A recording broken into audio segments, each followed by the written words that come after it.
Bismillahirrahmanirrahim. Assalamualaikum warahmatullahi wabarakatuh. Salam sejahtera bagi kita semua. Salam, Om Swastiastu, Namo Buddhaya, dan salam kebajikan. Perkenalkan, saya Dr. Noviadi Ferdi, SEMM, salah seorang staf pengajar di Prodi Manajemen Konsentrasi Sumber Daya Manusia di Sekolah Tinggi Ilmu Ekonomi Jambi. Saya mengajar beberapa mata kuliah seperti teori pengambilan keputusan, bank dan lembaga keuangan, pengantar bisnis, teknik proyeksi bisnis, dan lain sebagainya.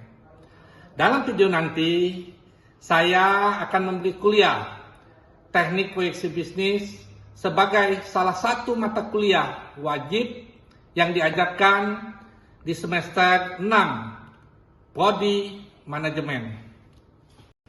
Mata kuliah ini mempelajari metode dan teknik untuk meramalkan atau memproyeksi kondisi bisnis di masa depan.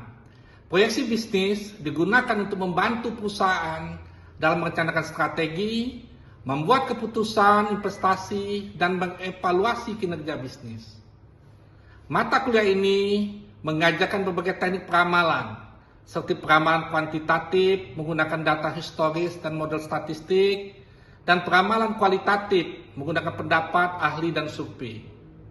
Metode pembelajaran yang saya gunakan dalam mengampu mata kuliah teknik proyeksi bisnis ini adalah DAA, Delivery, Interaction, dan Assessment, di mana pendekatan pembelajaran yang menekankan pada 3 tahap utama, yaitu penyampaian materi, delivery, interaksi antar guru dan mahasiswa, interaction, dan penilaian, asesmen. Metode ini bisa juga digunakan dalam konteks pendidikan, termasuk perkuliahan dan pelatihan. Delivery adalah penyampaian materi. Dalam hal ini dosen menyampaikan pembelajaran kepada mahasiswa. Penyampaian dapat dilakukan melalui berbagai cara, seperti ceramah, presentasi, demonstrasi, ataupun menggunakan media pembelajaran. Yang kedua, interaction atau interaksi. Materi disampaikan dengan melibatkan mahasiswa dalam berbagai kegiatan, seperti tanya jawab, diskusi, ataupun diskusi kelompok. Interaksi ini bertujuan memastikan bahwa mahasiswa memahami materi yang disampaikan dan mendorong pemikiran kritis dari mahasiswa. Sedangkan asesmen adalah penilaian untuk mengevaluasi pemahaman dan kinerja siswa terhadap materi yang telah disampaikan, yang dilakukan melalui berbagai cara seperti kuis, tugas, presentasi, ataupun proyek penugasan di tengah semester ataupun akhir semester. Komponen evaluasi mencakup beberapa komponen penilaian, yaitu tugas mandiri untuk per individu mahasiswa dan mahasiswi, kuis atau kelompok, ujian praktikum, ujian tengah semester, dan ujian akhir semester. Perhitungan penilaian atau evaluasi memakai metode PIV, penilaian acara patokan berdasarkan acuan, nilai, dan huruf. 86 sampai skor itu mahasiswa dapat nilai A, 71 sampai 86 mahasiswa bisa dapat B, 36 sampai 71 mahasiswa bisa dapat C, 41 sampai 56 masih dapat D, dan di bawah itu mahasiswa harus mengulang atau tidak lulus. Demikian video ini, ikutin video pengajaran saya selanjutnya. Assalamualaikum warahmatullahi wabarakatuh. Bismillahirrahmanirrahim. Assalamualaikum warahmatullahi wabarakatuh. Waalaikumsalam warahmatullahi wabarakatuh.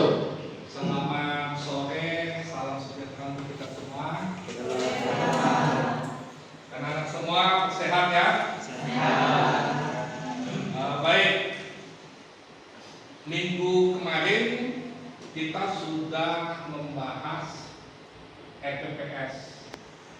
Jadi perkuliahan kita kan 16 kali pertemuan, termasuk semester dan ujian semester. Nah, minggu ini kita akan coba masuk materi teknik proyeksi bisnis. Jadi yang nama proyeksi itu kalau bahasa awamnya apa? Bahasa keseharian kita proyeksi, ramalan.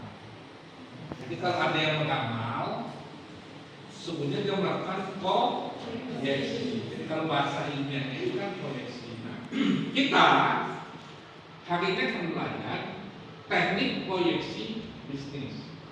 Kenapa mata kuliah ini wajib disampaikan kepada calon sarjana manajemen?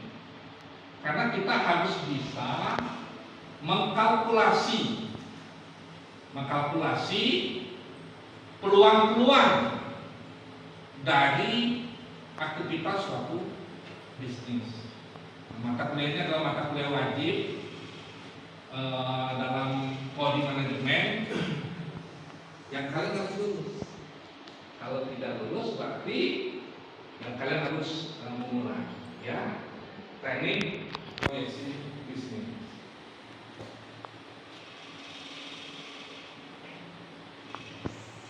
Mata kuliah ini teknik proyeksi bisnis literaturnya sangat banyak.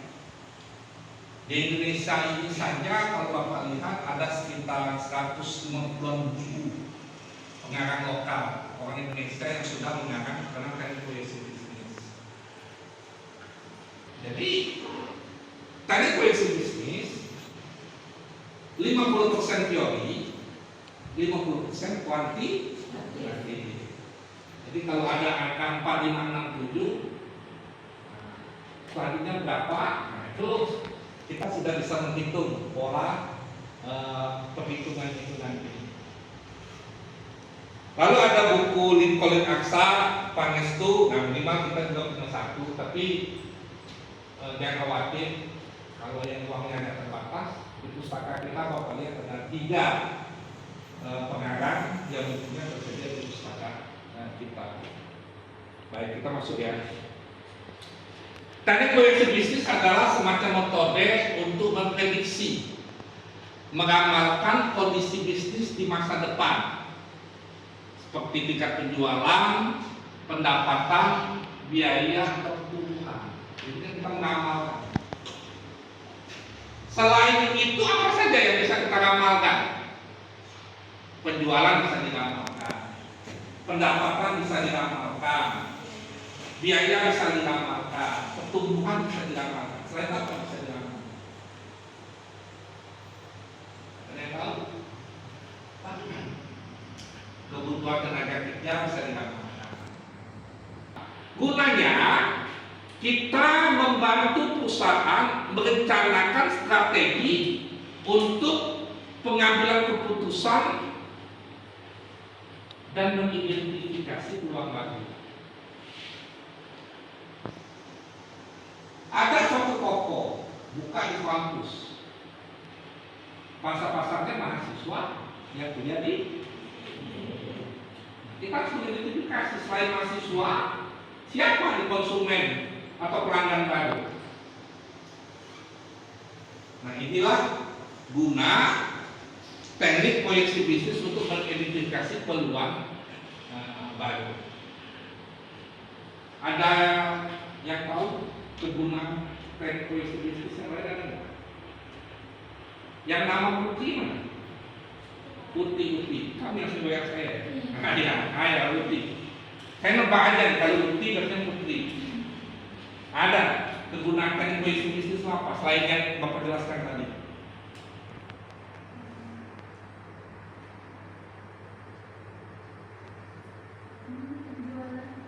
Volume penjualan, betul sekali. Ya kan? Jadi kita bisa menghitung volume, ya kan? Kita bisa menghitung naik turun perjalanan usaha dari sini. Kalau kami bisa menemukan pola 4, 3, 1, 2. Kalian bisa nggak mencari pola angka yang saya tuliskan di sini? Saya ingin tahu mengenai pola.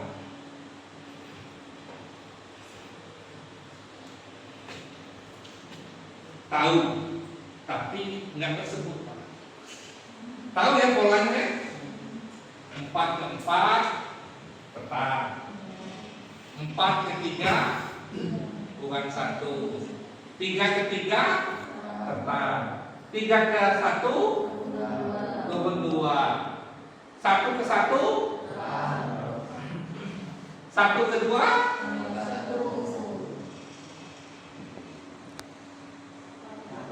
tetap.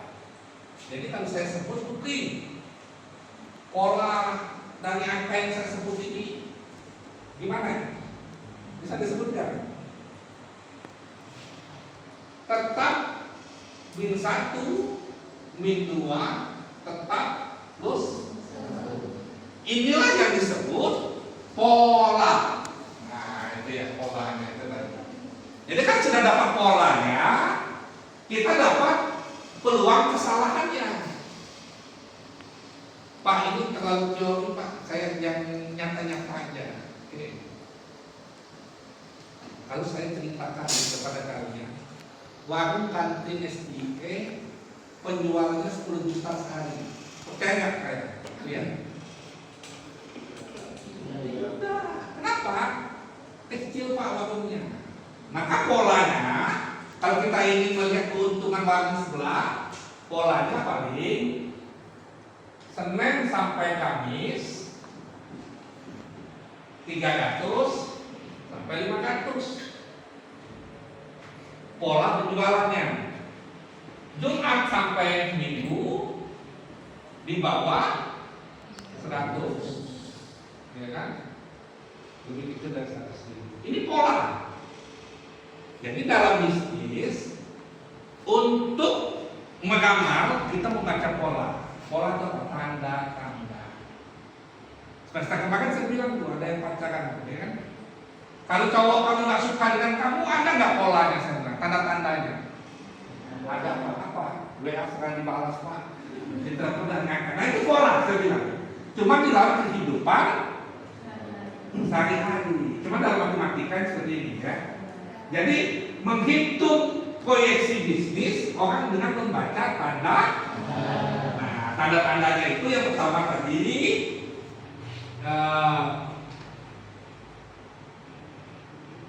penjualan, pendapatan, biaya, pertumbuhan, volume penjualan. Nah, itu tanda-tanda di dalam bisnis. Paham ya? Jadi kalau ada dalam ujian bapak tanya apa data terpenting untuk membaca proyeksi bisnis? Wah, kita harus tahu polanya, indikasinya atau tandanya. Kalau mahasiswa mau tamat, polanya apa? Sibuk bikin skrip, minimal bolak-balik ke pustaka, buka-buka internet, ngetik, ke fotokopi. Itu tanda kita mau tamat. Oke, paham ya sampai di sini? Jangan sampai kita lanjut kita nggak paham. Oke, pola sudah. Teknik ramalan itu menyangkut aspek sumber daya manusia, produksi, pemasaran, keuangan maupun kegiatan ekonomi secara makro. Makro itu secara besar. Apa Pak contohnya?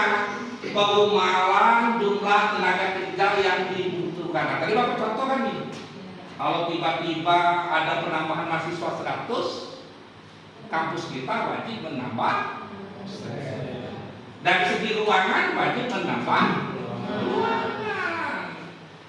Jumlah bahan baku yang dibutuhkan.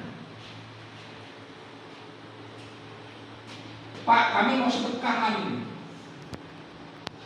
Itu kan tentu kita menghitung berapa orang sedekahnya. Yang dagang yasinan Pak 50 orang lah. Itu udah ngitung 50 minimal kita harus punya makanan 70 porsi gitu kan. Ya kan? Jangan undangan 50 kita kurang malu ya. Jadi kita ini proyeksi bisnis. Volume penjualan, jumlah kas yang dibutuhkan. Saya tadi di rumah, dari rumah ke kampus, janjian dengan kalian untuk ngajar, mau bikin tatap muka.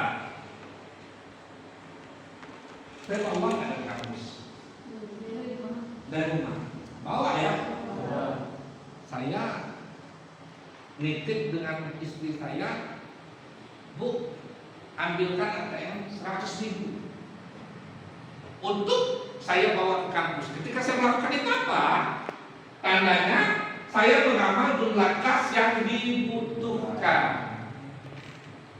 Minimal saya dapat ke kampus ngopi 10.000. Dia ada teman saya yang datang tadi, saya suruh ngopi dan makan dulu 20.000 dan 30.000. Jadi kita bisa mengamalkan kas. Oh, kakak-kakak tingkat kalian pernah ujian skripsi ini. Oh, anaknya Pak, berapa kebutuhannya? Saya bilang minimal biaya ujian, dia untuk kopi, kan itu ya. Kalau kalian baik hati beli makanan, artinya apa? Kalian punya bisnis untuk melakukan jumlah kas yang dibutuhkan. Lalu untuk mengamalkan pertumbuhan ekonomi. Pertumbuhan ekonomi bisa dikamalkan. Kalian jadi sarjana, 18 orang jadi sarjana, 18 orang dapat kerja, rata-rata punya gaji 4 sampai 10 juta. Ekonom memproyeksinya apa? Terjadi peningkatan pendapatan masyarakat. Ujung-ujungnya terjadi pertumbuhan ekonomi. Jadi mengamal. Pak, alat mengamal banyak. Ini kan kita baru cara teori. Alatnya banyak. Kita bisa pakai statistik, bisa pakai metode rata-rata, metode yang lain juga banyak.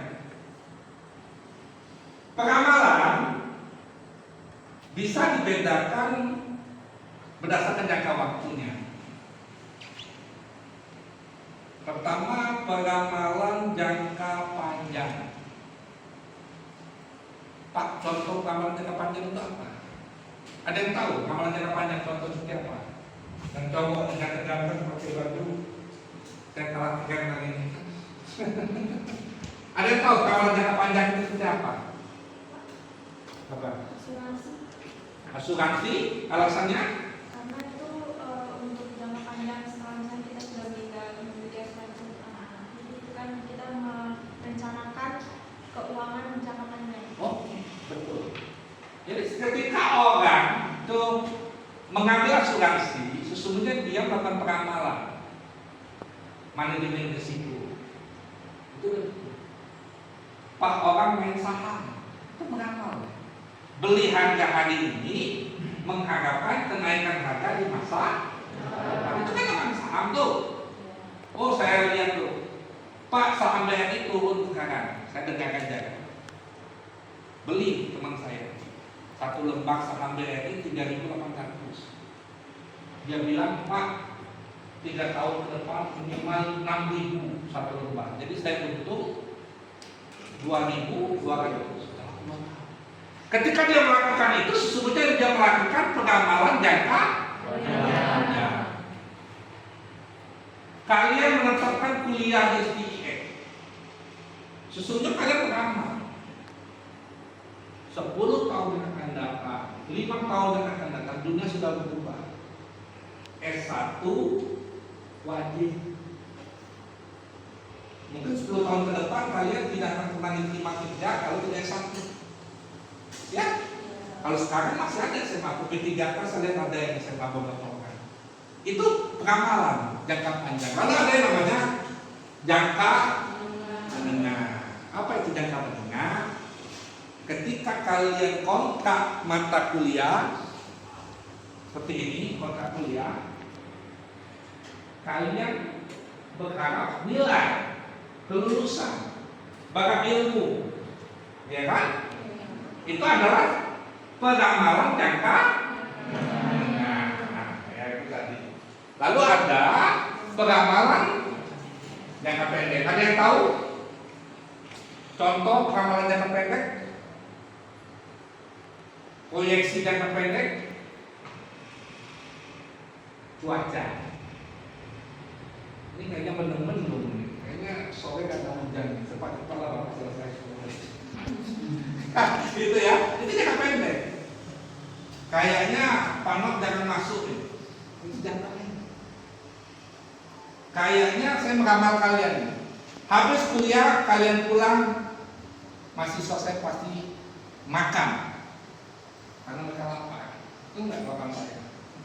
Makan malam enggak kalian? Nah, saya ramalkan kalian makan ya. Itu jangka pendek. Lalu ada berdasarkan kualitasnya mikro.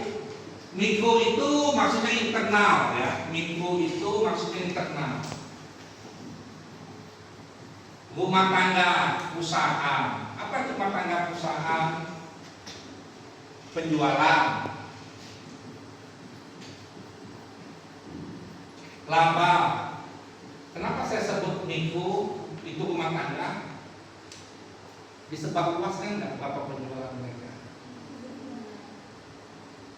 Ada nggak kampus mengumumkan secara resmi berapa jumlah mahasiswa?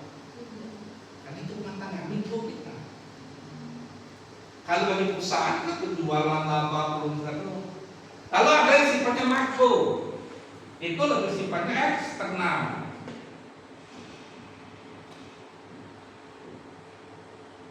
Eksternal itu maksudnya yang berada di luar lingkungan kita. Kalau saya katakan pertumbuhan ekonomi Kecamatan Telanai Pura itu meningkat di tahun 2025. Mikro atau makro? Makro, karena sudah terlalu luas cakupannya. Saya katakan, ya kan?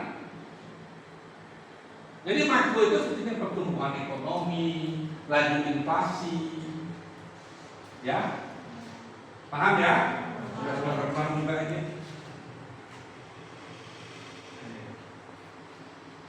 Pak, bagaimana tahapan kita untuk melakukan penamalan? Sebelum kita melakukan penamalan, pastikan kita mempunyai tujuan. Untuk apa kita melakukan penamalan? Karena apa? Penamalan membutuhkan biaya. Penamalan membutuhkan waktu. Kalau saya meramal kapan kalian akan nikah, saya nggak gitu. Karena itu urusan kalian. Paling ya saya bakal diundang, tentu diundang lah, apa kan? Tapi tamat dulu, Yang kedua, tahap ramalan itu analisis data. Jangan sekali-kali kita melakukan proyeksi bisnis tanpa ada data. Kalau saya kata Mbak siapa ini namanya? Ada ini? Nesa ini orangnya baik. Putri harus tanya, Pak, data Bapak, dasar Bapak mengatakan Nesa baik itu apa?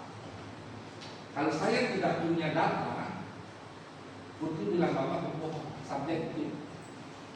Bisa saja karena keluarga saya, bisa saja karena saya minta bantu apa. Jadi kalau kita melakukan data, data. Dulu hampir 25 tahun yang lalu, itu 30 tahun waktu saya bujang-bujang S2, teman saya bilang, Maaf, ya, si anak suka nih dengan aku. Saya tanya, tandanya apa? Dia itu salah dengan aku. Artinya dia meramal itu ada data. Jadi kalau tanpa data itu namanya bahasa Jawanya hot. Kalau ya, mau mengamal pastikan kita punya datanya. Oke. Nggak kasih sedikit nih. Kalau saya tanya, coba ngamal tingkat keuntungan warung kantin kita. Data yang kalian perlukan apa kira-kira? Jumlah pendapatan. Betul. jumlah pendapatan, jumlah penjualan. Tanpa data itu bohong. Ya, mengamal butuh data. Yang lalu ada pengumpulan data, terus ada pengestimasian model sementara. Pak, model sementara itu maksudnya ya polanya itu tadi. Ini kan dapatnya polanya. Tetap insangkut, tetap minimal, tetap plus satu. Nah, ini kan rumusnya ini. Ini kan bisa aja nih diganti angkanya 6 asal polanya sama. Jadi dapat modelnya. Baik, anak-anak, kita sudah sampai pada kesimpulan kuliah kita hari ini, di mana teknik proyeksi bisnis itu dapat memprediksi sesuatu terkait dengan peluang atau perkembangan bisnis ke depan. Tetapi prediksi tidak dapat dengan sempurna meramalkan apa yang akan terjadi. Ya, tetapi proyeksi bisnis dapat memberikan panduan berharga dalam keputusan bisnis. Dengan memahami teknik proyeksi bisnis, kita setidaknya mempunyai upaya mencari data yang akurat, memilih metode keputusan yang tepat, merencanakan langkah-langkah strategis, mengelola risiko dengan lebih efektif, dan beradaptasi dengan perubahan dan lingkungan bisnis secara lebih responsif. Jadi, teknik proyeksi bisnis ini panduan untuk kita mengambil keputusan secara lebih efektif. Bapak pikir kuliah kita selesai minggu ini, minggu depan Bapak memberi kalian tugas untuk membuat satu resume tentang metode kuantitatif dan metode kualitatif. Nah, dibagi 6 kelompok seperti biasa, dibikinkan PowerPoint-nya, resume kalian, nanti yang terbaik, yang paling lengkap akan kita diskusikan sebagai materi perkuliahan ke depan. Saya pikir cukup ya. Selamat sore. Assalamualaikum warahmatullahi wabarakatuh.